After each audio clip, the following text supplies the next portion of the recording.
Présidente, chers collègues, donc rapidement, vous le savez que la région Auvergne-Rhône-Alpes, comme toutes les régions en France, est autorité de gestion pour les fonds européens. Nous sommes en train de terminer la programmation 2014-2020 qui se poursuivra en termes de paiement jusqu'au 31 décembre 2023.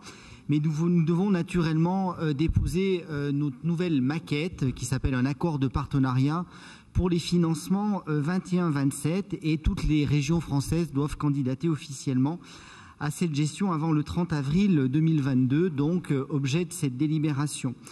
Comme vous le savez, le programme 21-27 englobe les fonds de cohésion, les fonds FEDER, les fonds FSE, les fonds de transition juste, plus un certain nombre de programmes spécifiques que nous allons détailler rapidement, plus des fonds interreg qui nous permettent d'avoir des financements communs avec différentes régions hors françaises, notamment les régions d'Italie. La région s'est illustrée dans sa capacité à simplifier et sécuriser ses procédures. Nous avons eu 0 dégagement d'office sur les financements européens 2014-2020. Tout euro qui est tombé en région Auvergne-Rhône-Alpes n'est pas reparti à Bruxelles et a été utilisé par l'ensemble des porteurs de projets. Et dans le cadre des négociations que nous avons entreprises depuis de longs mois déjà avec notamment la Commission européenne mais aussi l'ensemble des acteurs, nous sommes la première région à avoir pu déposer notre accord de partenariat sur le programme régional sur les fonds européens 21-27.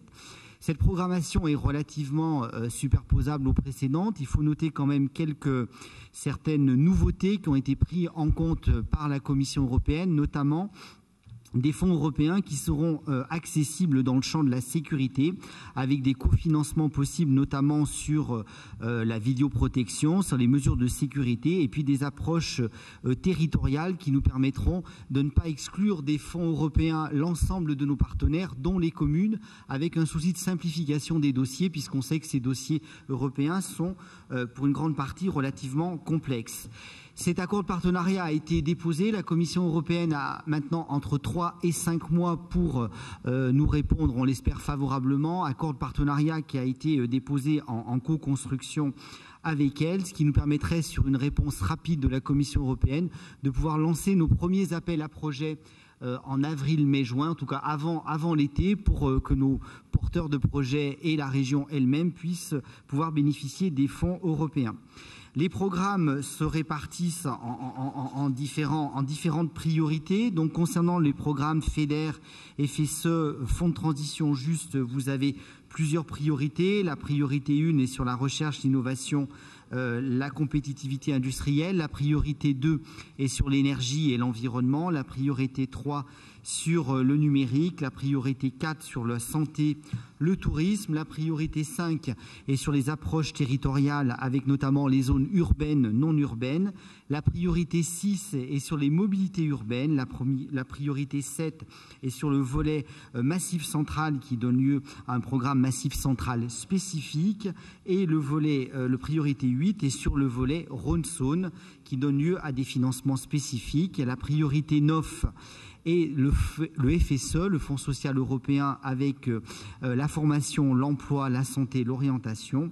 Et enfin, la priorité 10, qui est aussi une nouveauté dans ces financements européens 21-27, est ce qu'on appelle le Fonds de transition juste, qui étaient globalement des mesures qui permettent d'améliorer notamment la qualité de l'air, les émissions de CO2 par les entreprises. Au départ, il y avait 2 départements éligibles en France. L'État français et l'ensemble de ces régions a négocié avec la Commission européenne puisque c'était au départ uniquement le département du Nord et le département des Bouches-du-Rhône. Et après négociation, la région a pu avoir 2 départements éligibles qui sont l'Isère et le Rhône du fait de leur concentration de production industrielle qui nous permettront d'avoir des fonds dédiés pour permettre effectivement d'améliorer les conditions de production industrielle et la qualité de l'air puisque c'est une enveloppe de près de 75 millions d'euros qui a été négociée.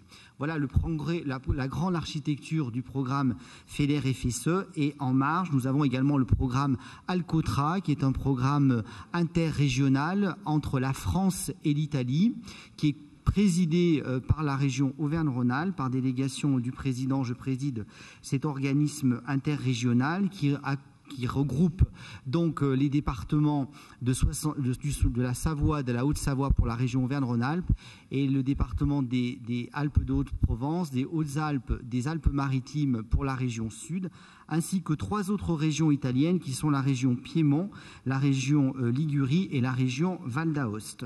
Ce programme Alcotra est doté de 182 millions, avec un certain nombre de priorités qui sont phasées dans le rapport.